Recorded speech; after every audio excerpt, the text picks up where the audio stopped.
Assalamualaikum warahmatullahi wabarakatuh. Apa kabar anak-anakku semuanya? Saya harap anak-anakku selalu dalam keadaan sehat dan bahagia selalu. Amin ya rabbal alamin. So, hari ini kita ketemu lagi di mata kuliah Sistem Informasi Manajemen ya, Nak ya. Sebelum ke materi, seperti biasa alangkah baiknya kita berdoa ya. Jadi, kita akan berdoa. Berdoa menurut agama dan kepercayaan masing-masing, dipersilahkan. Bismillah.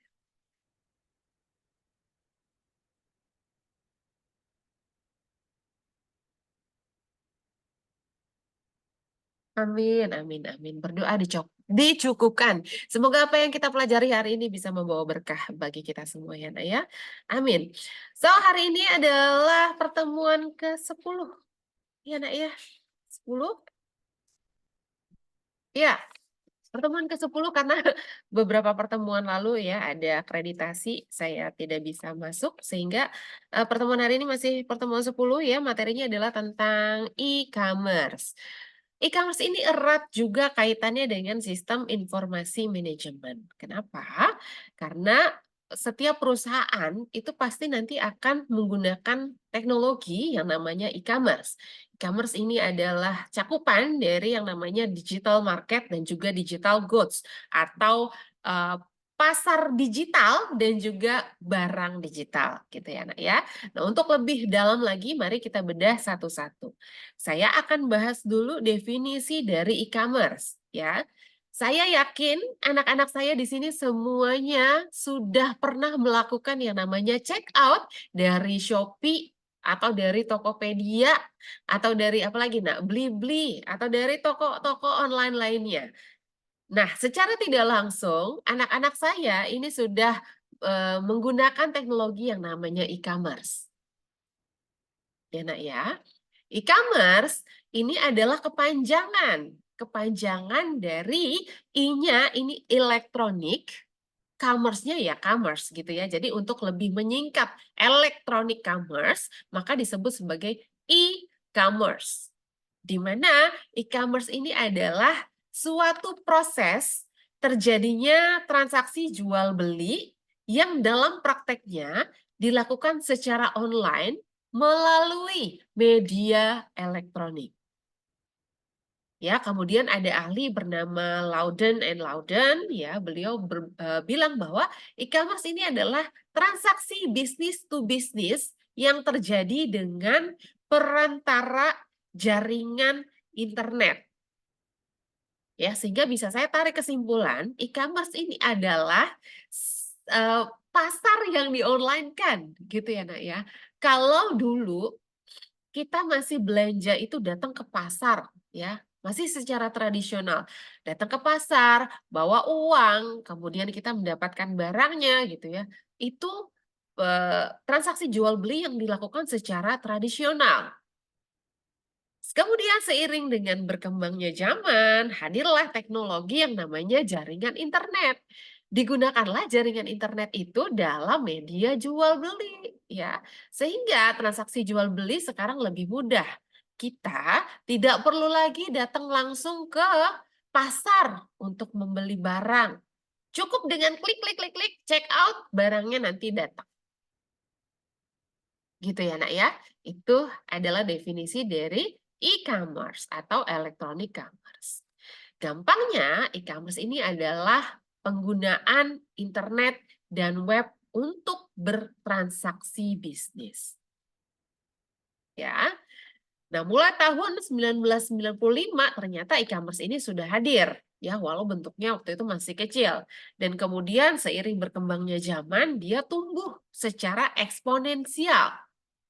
Artinya apa? Artinya e-commerce ini dia bertumbuh tetap stabil meskipun dalam resesi. Ya, terjadi gangguan-gangguan, terjadi penurunan, tapi dia tetap berkembang. Ya, Nak, ya. Nah, kemudian ketika kita bicara tentang e-commerce, tentunya kita dapat banyak keuntungan. Nah, di samping keuntungan, ternyata e-commerce ini punya beberapa kekurangan. Nah, apa saja yang menjadi kekurangan dari e-commerce? Yang pertama, yang menjadi kekurangan dari e-commerce ini adalah ketergantungan yang sangat kuat pada teknologi informasi dan komunikasi. Yes, it is true. Kenapa? Karena ketika teknologi informasinya tidak ada atau ada tapi mengalami gangguan gitu ya, Nak, ya, maka kita tidak bisa melakukan, jual beli secara elektronik atau kita tidak bisa menggunakan e-commerce ini. Karena dia sangat bergantung kepada teknologi informasi dan komunikasi yang kita gunakan, ya. Bayangin kalau anak-anakku paket datanya habis, mau check out di Shopee bisa nggak? Nggak bisa, ya. Itu kelemahan yang pertama, dia sangat tergantung pada teknologi informasi dan komunikasi. Lalu yang kedua menjadi kekurangan e-commerce adalah kurangnya undang-undang yang memadai untuk mengatur kegiatan e-commerce, baik nasional maupun internasional, ya. Jadi undang-undang kalau jual beli secara tradisional itu kan ya bisa, apa namanya ya, bisa terjadi, bisa dilindungi gitu ya, Nak, ya. Tapi kalau belinya secara online dengan e-commerce ada nggak undang-undangnya? Ada, tapi tidak sedemikian detail. Sehingga undang-undang tentang e-commerce ini masih kurang, ya. Ini menjadi kelemahan juga ketika kita menggunakan e-commerce. Kemudian kekurangan yang ketiga ini adalah tentang, budaya, habit ya, di mana budaya pasar ini sering sekali menolak perdagangan elektronik, ya. Ya ternyata di zaman sekarang ini masih saja banyak orang-orang yang menolak perdagangan yang dilakukan secara elektronik. Ya, contoh misalnya pelanggan yang tidak bisa menyentuh atau mencoba produk, ya. Jujur Nak, saya kalau beli baju itu lebih pilih datang langsung daripada saya harus beli online, ya. Kenapa? Karena banyak banget perbedaan dari warna, terutama dari ukuran, ya. Dibilang ukuran XL taunya kecil gitu, sehingga terjadi resiko ketika kita membeli online. Nah, inilah yang menyebabkan menjadi kekurangan e-commerce. Ternyata budaya pasar ini juga masih banyak yang menolak perdagangan secara elektronik. Gitu, ya Nak ya. Kemudian kekurangan berikutnya yang keempat ini adalah hilangnya privacy, ya, meliputi cakupan wilayah serta identitas dan perekonomian negara, ya. Kita kalau mau beli barang secara online tentu akan diminta nama, nomor telepon, dan alamat ya, sehingga, eee, privasi kita itu hilang. Kalau kita beli produknya secara tradisional, kita datang gitu ya, dia belum tentu tahu siapa nama kita, di mana rumah kita gitu ya. Sehingga dengan penggunaan e-commerce menjadi kelemahan adalah hilangnya privacy, ya. Kemudian kelemahan berikutnya yang kelima adalah rawannya melakukan transaksi bisnis online, ya. Rawan sekali melakukan transaksi di dalam jaringan online ya, kena tipu, apalagi Nak? Ya paling sering kan kena tipu gitu ya, kita udah bayar ternyata barangnya nggak dikirim ya.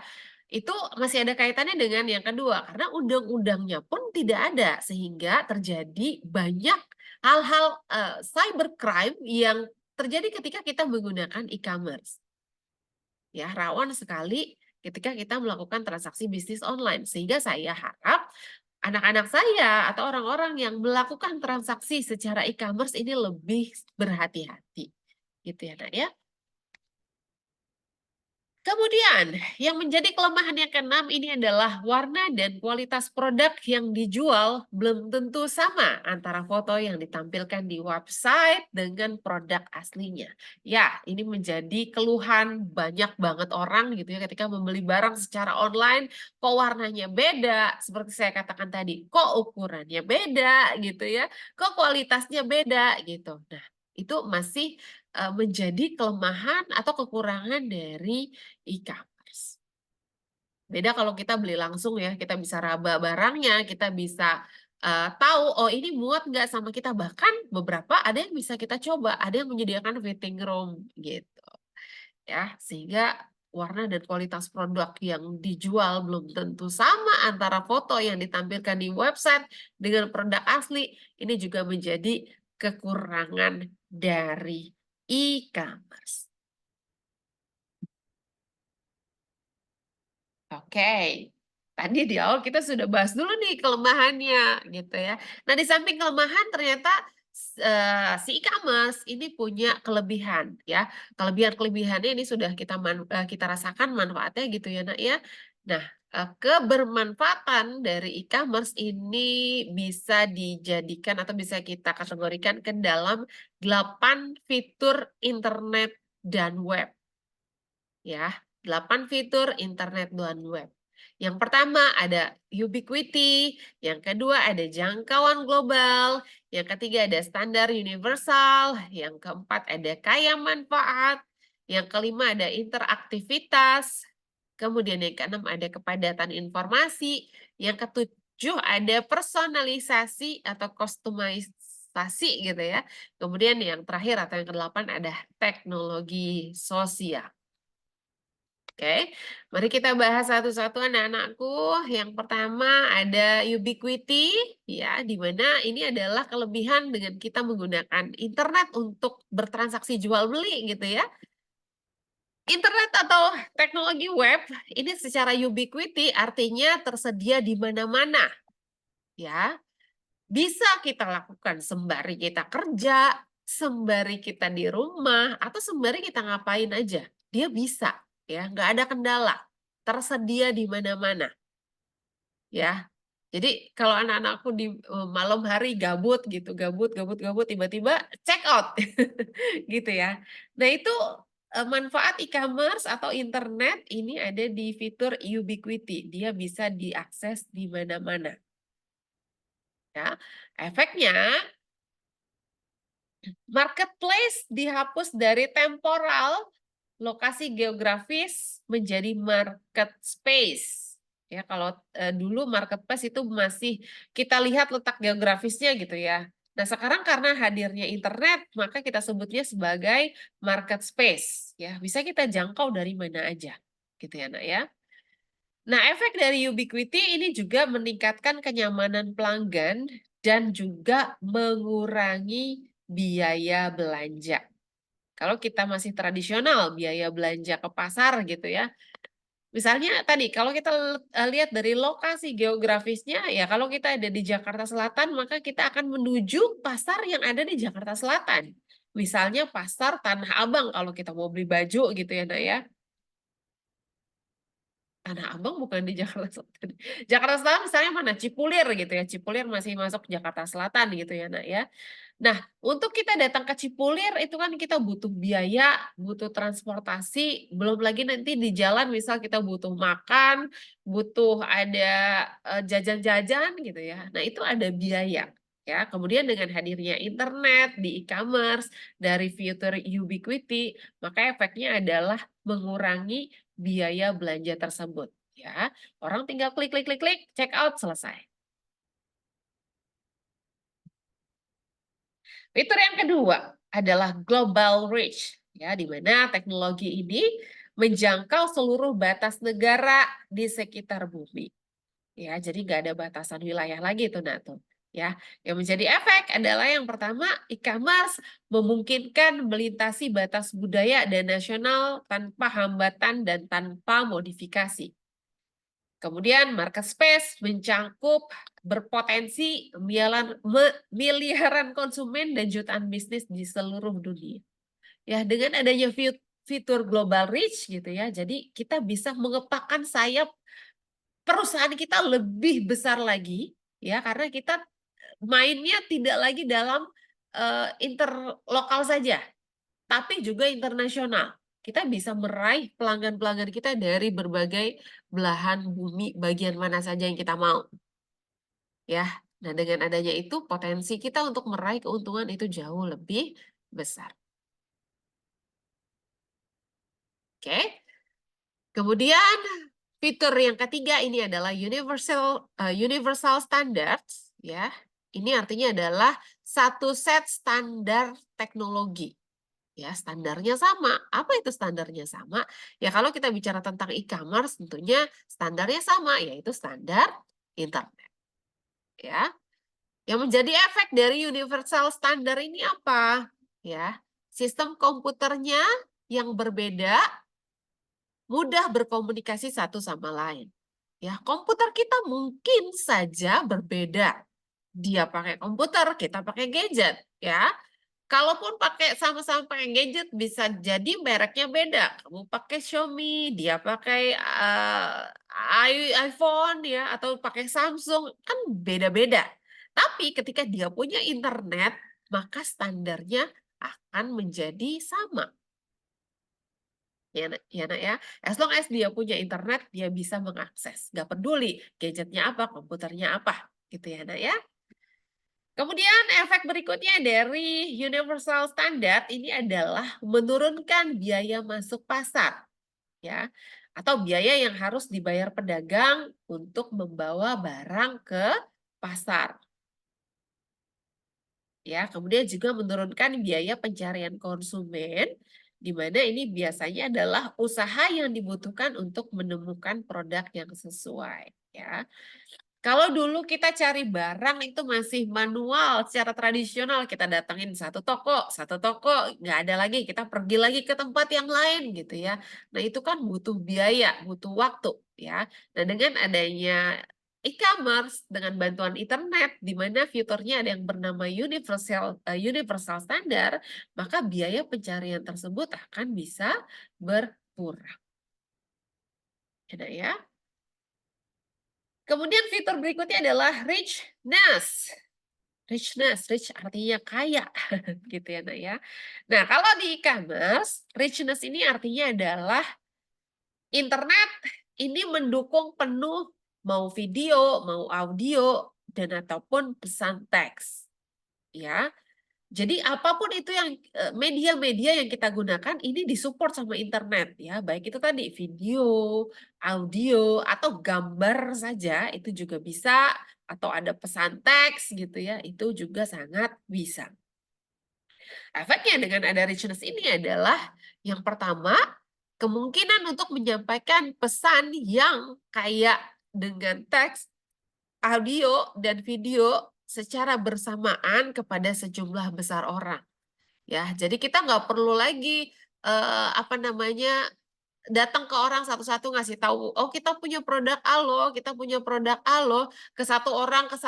Kalau dulu kan secara tradisional masih kayak gitu, Nak, ya. Nah, dengan adanya internet, dengan fitur richness-nya, kita bisa membuat sebuah video, eee, detail produk gitu ya, yang bagus. Ya, kita buat videonya secara bagus, audionya secara jernih, kita sisipkan dengan teks-teks gitu ya. Nah, itu didukung dengan adanya internet, sehingga ini memudahkan kita untuk mengkampanyekan atau mempromosikan produk yang kita punya kepada sejumlah besar orang, gitu, tanpa kita melakukan pengulangan-pengulangan lagi. Ya, kita sekali buat saja, orang sudah bisa play, ya, bisa diulang, gitu ya, Nak, ya. Pesan video, audio, dan pesan teks dapat diintegrasikan ke dalam pesan pemasaran tunggal dan pengalaman konsumen. Ya, nah inilah kegunaan-kegunaan atau efek yang ditimbulkan dari fitur internet yang bernama richness. Oke, berikutnya adalah interactivity. Di mana di sini teknologi bekerja melalui interaksi dengan pengguna.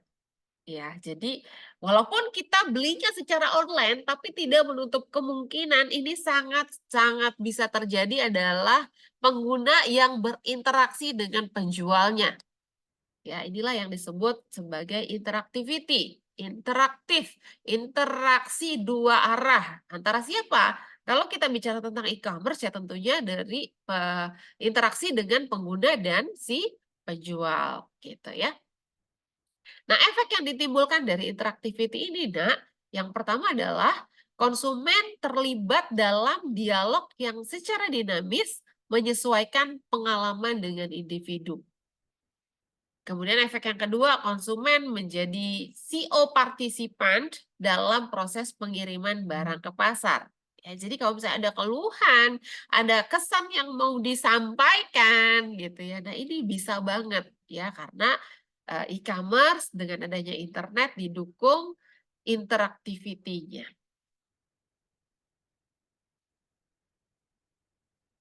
gitu ya. Nah, ya. Kemudian berikutnya, ini adalah information density. Ya, di mana kenaikan atau kepadatan informasi yang besar, jumlah total dan kualitas informasi yang tersedia bagi semua pelaku pasar. Ya, informasinya kan sangat besar, Nak. Kalau kita bicara tentang e-commerce, ya, kan banyak orang yang menggunakan e-commerce. Ya, contoh misal di Shopee, ya, penjual skincare itu ada banyak sekali. Sehingga informasinya juga yang ada akan semakin sangat besar, akan semakin padat, akan semakin naik gitu ya. Nah, jumlah total dan kualitas informasi tadi ini tersedia, bisa diakses bagi semua pelaku pasar. Ya, jadi information density ini bisa membantu si konsumen untuk mencari kualitas informasi satu produk tertentu, gitu ya. Sehingga ya ini tadi yang dihadirkan dari informasi density ini adalah ketersediaan kualitas informasi bagi semua pelaku pasar. Efeknya apa? Dari information density ini, nah, yang pertama transparansi harga ini bisa lebih tinggi. Jadi kita tahu, oh harga normalnya skincare apa namanya, BHA, PHA, saya nggak tahu jenis-jenis skincare ya. Misalnya skincare apa, krim malam gitu ya, oh ternyata harganya sekian, dari merek ini sekian gitu ya, maka harganya, ya nggak jauh gitu ya, kurang lebihnya sama.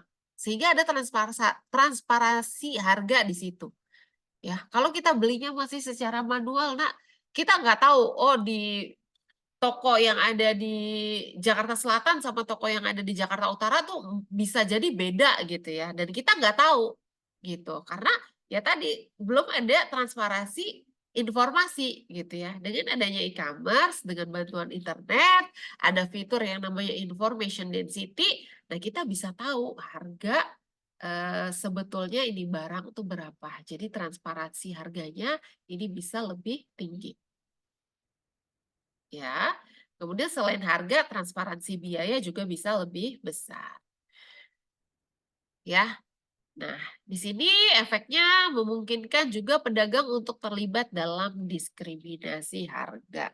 Ya, kalau ada harga yang melenceng gitu, yang tidak sesuai gitu ya. Nah, si pedagang ini bisa melakukan satu tindakan untuk meminimalisir adanya diskriminasi harga, ya. Oke, berikutnya. Ada fitur yang bernama personalization atau customization, ya, di mana di sini teknologi memungkinkan untuk memodifikasi pesanan dan barang.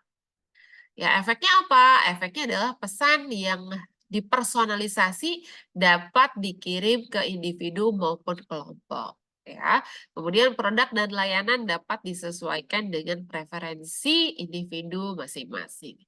Jadi walaupun kita beli secara online, ternyata tidak menutup kemungkinan untuk membeli produk secara personalisasi. Ya, kita bisa custom, kita bisa buat sedemikian rupa sesuai dengan selera kita, gitu ya. Ini juga ternyata masih bisa dilakukan di e-commerce, ya. Personalization atau customization.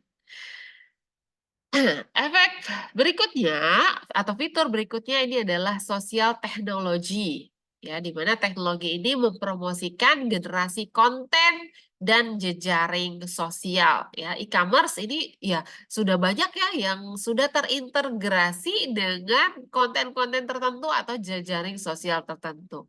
ya. Sehingga efeknya yang pertama ini akan model sosial dan bisnis internet baru memungkinkan pembuatan dan distribusi konten pengguna yang mendukung jejaring sosial. Ya, ini juga modelnya many to many ya, sehingga satu e-commerce bisa jejaring sosialnya banyak gitu ya, dan juga satu jejaring sosial bisa menampung banyak e-commerce gitu ya, Nak ya. Kebayang ya? Jadi sempat ada dan walaupun diboikot ya TikTok Shop gitu ya. Nah itu kan integrasi sebetulnya antara, si e-commerce dengan jejaring media sosial. Tapi ternyata banyak, apa namanya ya, banyak yang merasa dirugikan dengan hadirnya konten tersebut ya, fitur tersebut ya, karena merasa dimonopoli dan lain sebagainya sehingga sempat diblokir gitu ya, Nah ya. Tapi ini menjadi keuntungan sendiri ketika kita menggunakan e-commerce dan internet dengan fitur sosial teknologinya ya, di mana si e-commerce terintegrasi langsung dengan jejaring sosial.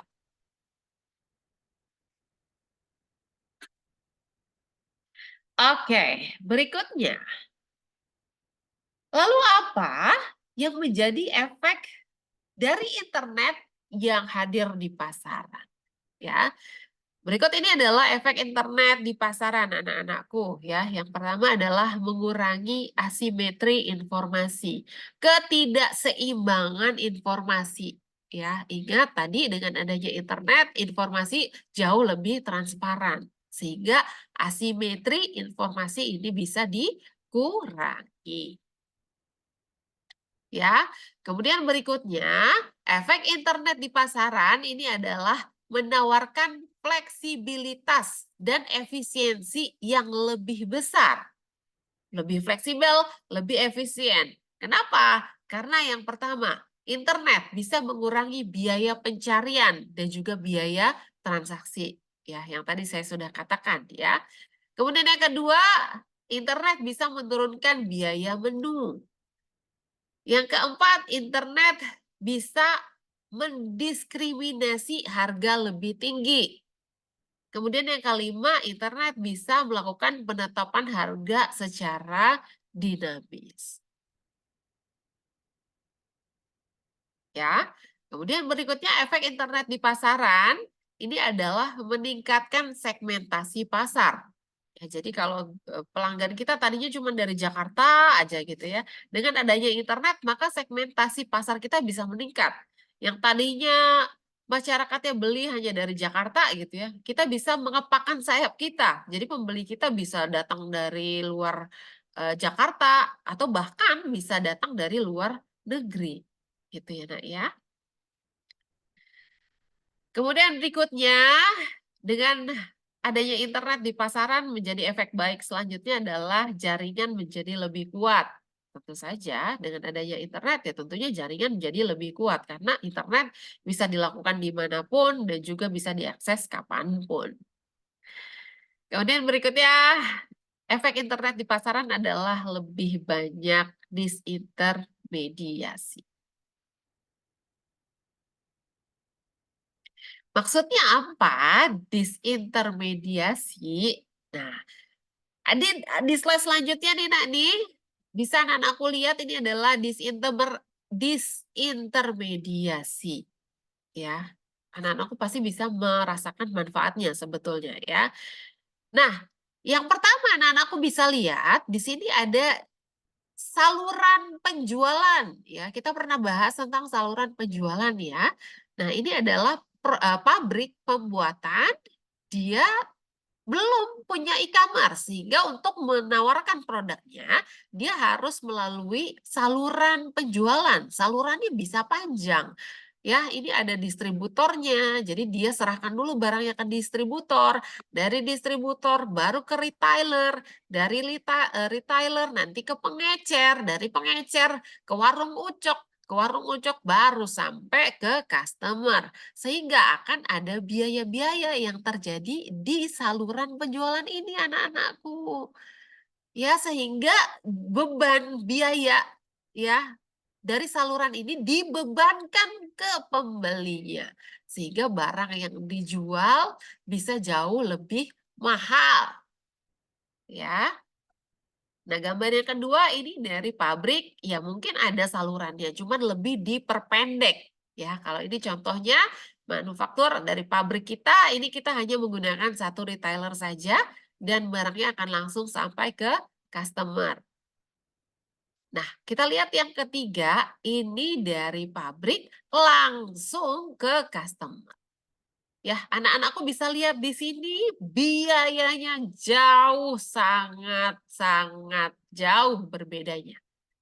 Ya, inilah yang dinamakan disintermediasi. Ada hal yang kita kurangi, ya, sehingga akan mengurangi biaya juga. Efeknya, barang yang kita jual bisa jauh lebih murah. Senang nggak kita kalau dapat barang yang jauh lebih murah? Ya tentunya senang gitu ya. Bahkan kita lebih cenderung mencari barang yang lebih murah. Kalau kita bisa murah beli secara online, ya udah kita akan beli secara online. Kan kayak gitu ya, Nak ya prinsipnya ya. Oke.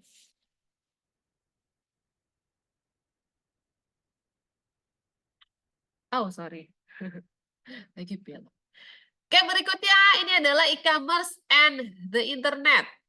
Ya, kalau kita bicara tentang e-commerce and the internet, ini akan kita bicarakan juga adalah digital goods atau barang digital. Ya, apa maksudnya barang digital? Nah, barang digital atau digital goods ini adalah barang yang bisa dikirim melalui jaringan digital. Barangnya ya, Nak ya. Kan kalau kita beli barang yang bentuknya nggak digital goods itu pasti akan dikirim melalui ekspedisi. Datang ke rumah, tok tok tok paket, datang tuh barang.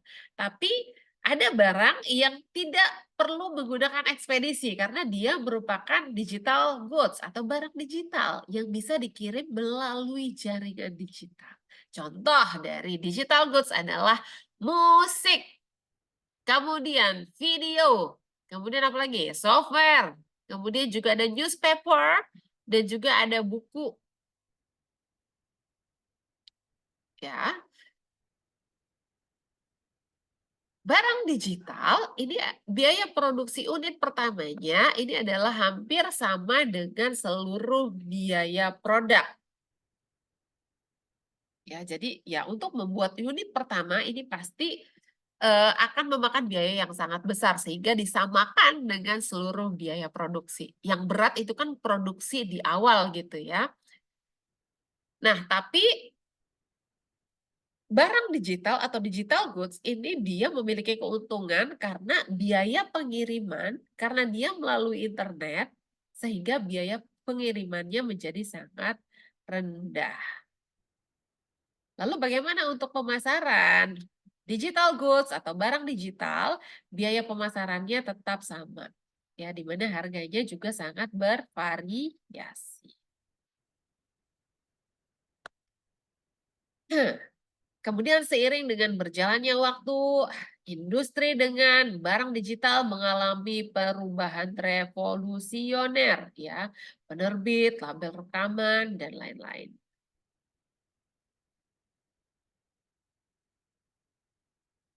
Ya, kemudian berikutnya, ini ada e-commerce. Bisnis and teknologi ini adalah macam-macam e-commerce ya, Nak, ya.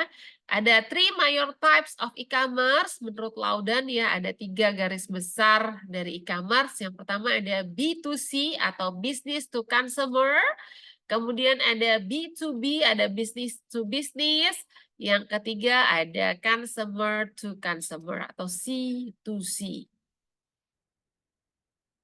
Ya, lalu berikutnya ada juga e-commerce yang dapat dikategorikan berdasarkan dengan platformnya yang kita sebut sebagai mobile commerce atau m-commerce. Ya, sehingga dari situ bisa kita tarik kesimpulan bahwa ada 7 jenis dasar e-commerce. Ya, ini juga dikutip oleh ahli yang bernama Rebecca ya, beliau yang bilang bahwa ada 7 jenis dasar dari e-commerce ya. Yang pertama tadi ada business to business, B2B ya. Yang kedua ada business to consumer, B2C. Kemudian yang berikutnya ada consumer to consumer, C2C ya. Berikutnya ada consumer to business, C2B. Kemudian ada business to administration, B2A. Kemudian ada consumer to administration, C2E, dan yang terakhir ada online to offline. Kita bedah satu-satu secara singkat saja anak-anakku. Yang pertama jenis e-commerce-nya ada B2B, business to business. Apa itu business to business? Ya, jadi B2B e-commerce ini meliputi semua transaksi elektronik barang atau jasa yang dilakukan antar perusahaan. Yang jual perusahaan, yang beli juga perusahaan. Ya, Nak ya. Umumnya e-commerce dengan jenis ini dilakukan dengan menggunakan EDI atau Electronic Data Interchange dan email dalam proses pembelian barang dan jasa. Ya. Kemudian informasi dan konsultasi atau pengiriman dan permintaan proposal bisnis. Ya. Contoh website e-commerce B2B adalah www.bz.co.id. Ya, teman-teman bisa akses anak-anakku. Kalau penasaran BZ itu kayak gimana sih, B2B itu kayak gimana sih, silakan diakses bz.co.id ya.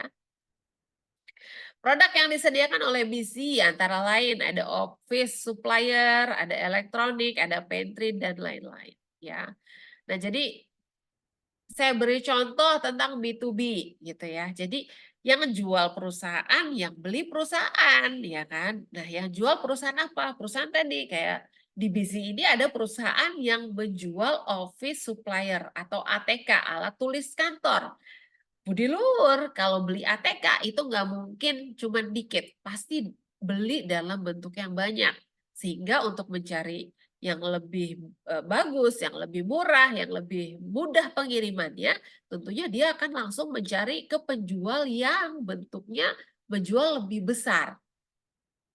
Nggak lagi kita nyari ke toko buku gitu, enggak. Jadi kita mencari ke perusahaan juga ya, sehingga ini yang disebut sebagai perusahaan, membelinya ke perusahaan ya. Yang jual perusahaan, yang beli pun bentuknya perusahaan. Inilah yang kita sebut sebagai business to business. Oke. Ini contohnya nih busy.co.id.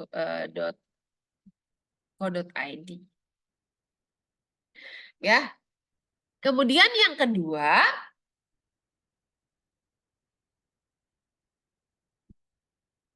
ini ada business to consumer, B2C. Kalau tadi bisnis to bisnis, nah ini bisnis to consumer. Jadi yang menjual perusahaan, yang beli perorangan atau konsumen akhir. Ya.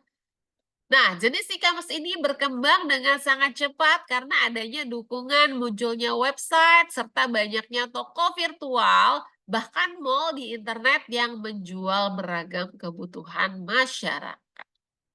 Contoh dari B2C ini adalah bineka.com ya, lalu ada berrybenka.com. Duduk.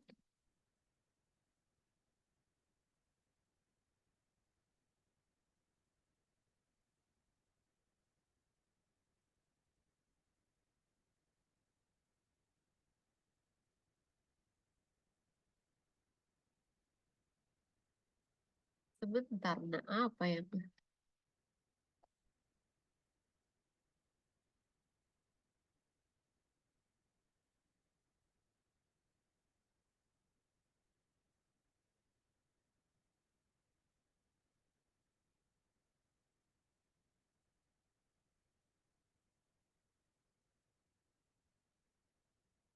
error nggak sih?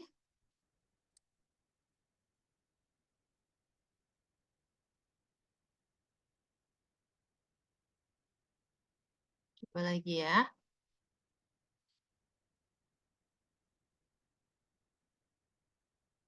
Oke ya. Merimenka.com. Ya, jadi dia yang jual perusahaan, yang beli konsumen akhir. Kemudian yang ketiga ada consumer to consumer, ya. Ini adalah transaksi elektronik barang atau jasa antar konsumen. Yang jual perorangan, yang beli juga perorangan, ya. Contoh adalah Tokopedia, Bukalapak, Lamido, Shopee gitu ya, kan banyak UMKM-nya di sana ya, Nak ya. Penjual diperbolehkan langsung berjualan barang melalui website yang telah ada, namun ada juga website yang menerapkan jenis C2C dan mengharuskan penjual terlebih dulu menyelesaikan proses verifikasi. Seperti belanja.com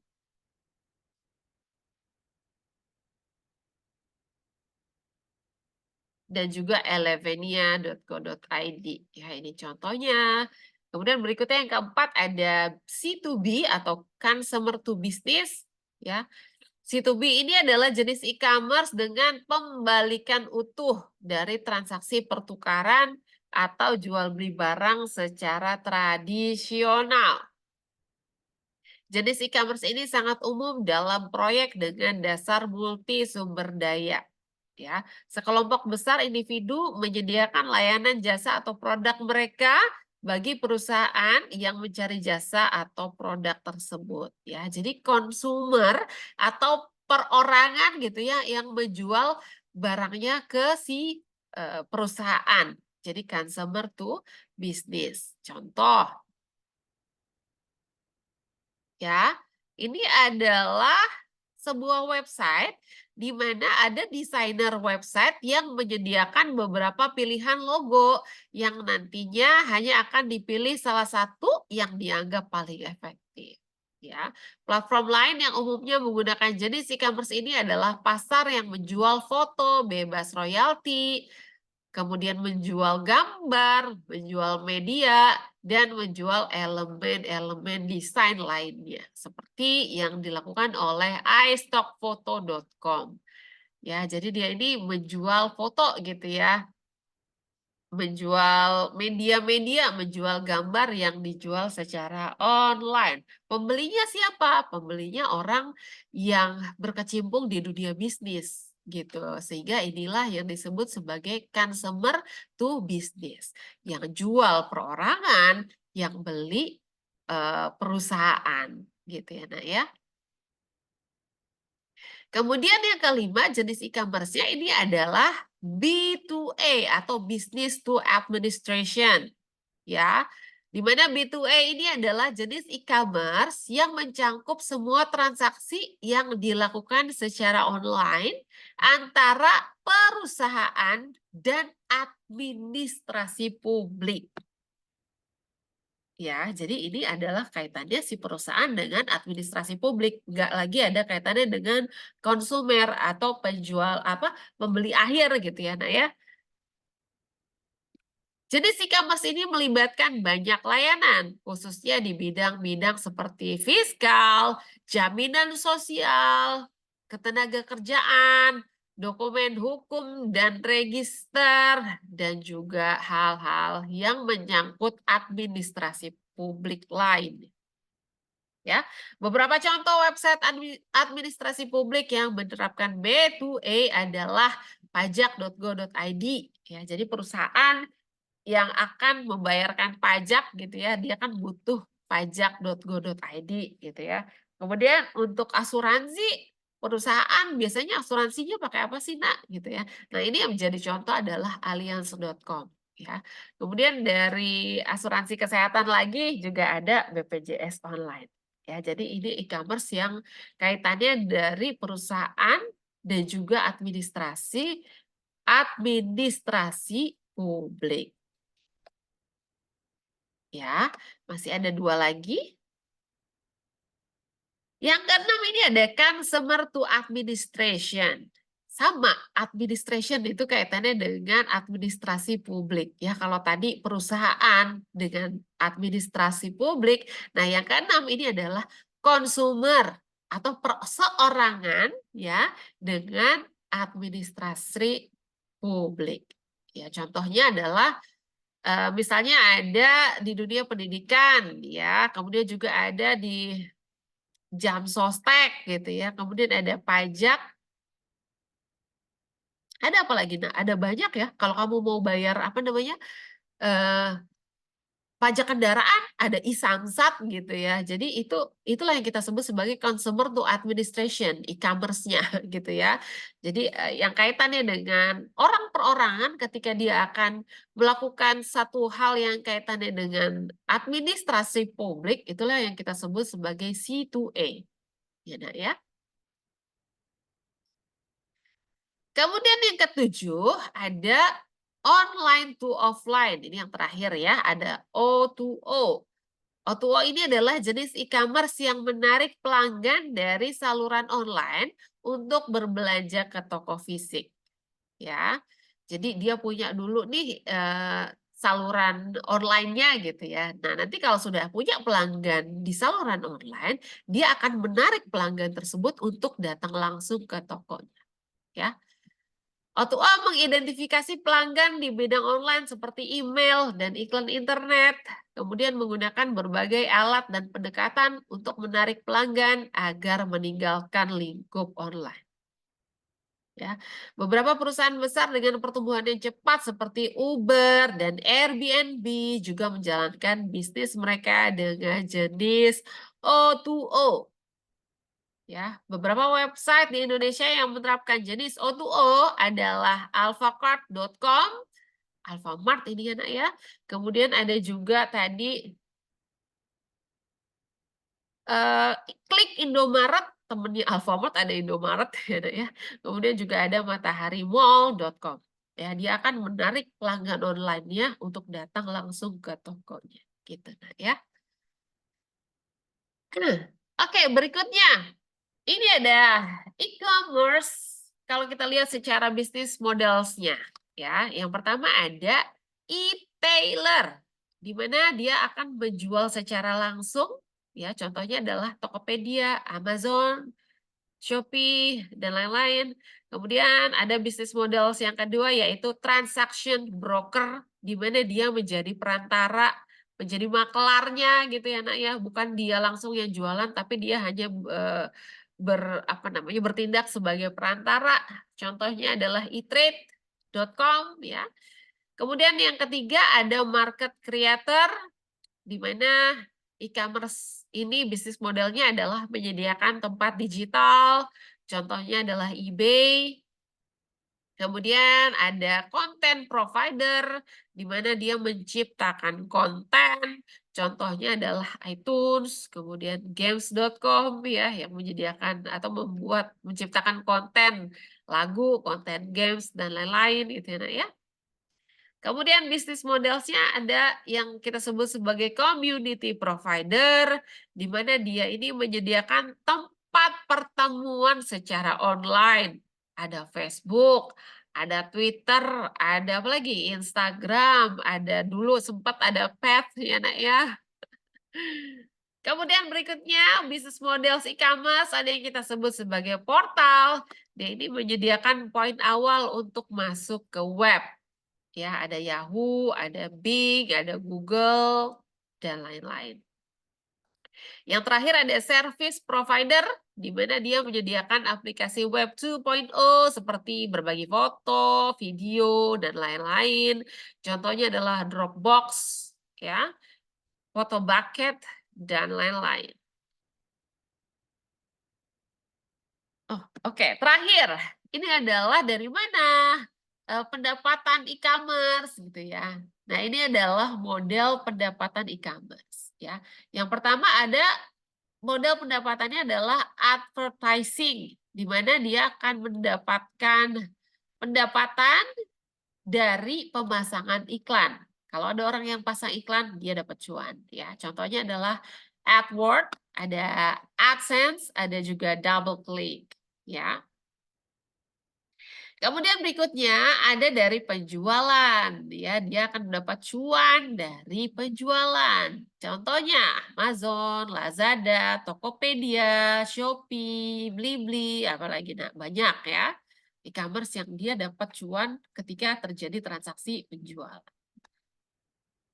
Kemudian ada yang kita sebut juga sebagai subscription, di mana kita dapat cuan kalau ada yang berlangganan, kalau ada yang mensubscribe gitu ya. Nah, ini contohnya adalah Netflix, Wall Street Journal, Video ya Nak ya, WeTV ya, TV-TV berbayar itu. Kemudian berikutnya, model pendapatan e-commerce yang keempat ada free or atau freemium, ya, di mana dia memberikan layanan gratis plus menawarkan layanan yang berbiaya. Jadi ada layanan yang dia tawarkan secara gratis, tapi di samping itu juga dia gembor-gembor juga untuk si pelanggannya membeli layanan berbayarnya dia, gitu ya. Contohnya apa? Dia ada Flip, kemudian ada free apps, gitu ya. Kemudian model pendapatan e-commerce yang kelima ini adalah transaction fee. Ya, di mana pendapatan yang dihasilkan adalah dengan menyediakan atau melakukan transaksi ya. Kalau ada orang lakuin transaksi baru dia dapat cuan gitu ya. Bukan dari barangnya gitu ya, tapi karena dari transaksinya tersebut gitu ya. Beda ya dengan yang tadi sales, ini adalah transaction fee-nya. Nah ya, contohnya ini adalah eBay dan e-trade. Ya, e-trade tadi kan dia jadi maklar gitu ya. Kalau ada orang beli barang dia dapat cuan dari maklar itu, dari jasa maklarnya itu gitu ya. Kemudian berikutnya modal pendapatan e-commerce yang terakhir ini adalah yang kita sebut sebagai affiliate ya. Seringnya kita dengar ya Shopee affiliate gitu ya. Nah, ini adalah pendapatan dari biaya afiliasi atau merekomendasikan. Ya, contohnya adalah MyPoints dan juga Yelp. Ya, sekarang Shopee juga udah punya afiliasi gitu ya, Nak ya.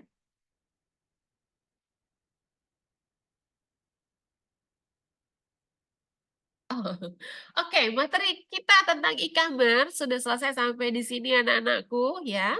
Karena ini saya Gmail-nya saya alihkan menjadi, video pembelajaran. Jadi, apabila ada anak-anakku yang ingin bertanya, ingin menyampaikan sesuatu, atau ingin berdiskusi, boleh saja diketik di grup, di WhatsApp grup gitu ya, atau di japri sayanya, nanti kita akan berdiskusi di sana.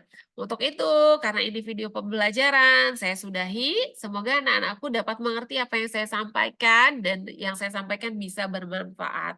Once again, kalau ada yang ingin ditanyakan, disampaikan, didiskusikan, feel free to chat me atau chat di WhatsApp group. Oke, anak ya.